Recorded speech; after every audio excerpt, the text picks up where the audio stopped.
رسول اللہ صلی اللہ علیہ وسلم اپنے اونٹ پر بیٹھے ہوئے تھے اور ایک شخص نے اس کی نکیل تھام رکھی تھی۔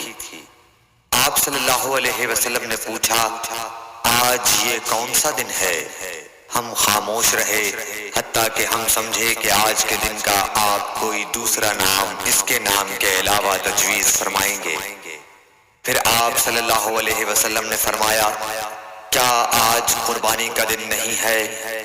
ہم نے عرض کیا، بے شک۔ اس کے بعد آپ صلی اللہ علیہ وسلم نے فرمایا، یہ کون سا مہینہ ہے؟ ہم اس پر بھی خاموش رہے اور یہی سمجھے کہ اس مہینے کا بھی آپ اس کے نام کے علاوہ کوئی دوسرا نام تجویز فرمائیں گے۔ پھر آپ صلی اللہ علیہ وسلم نے فرمایا، کیا یہ ذو الحجہ کا مہینہ نہیں ہے؟ ہم نے عرض کیا، بے شک۔ آپ صلی اللہ علیہ وسلم نے فرمایا، تو یقیناً تمہاری جانیں اور تمہارے مال اور تمہاری آبرو تمہارے درمیان اسی طرح حرام ہے جس طرح آج کے دن کی حرمت تمہارے اس مہینے اور اس شہر میں ہے۔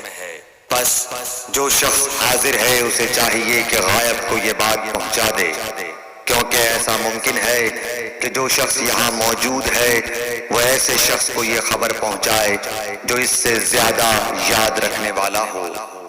صحیح بخاری حدیث نمبر 67۔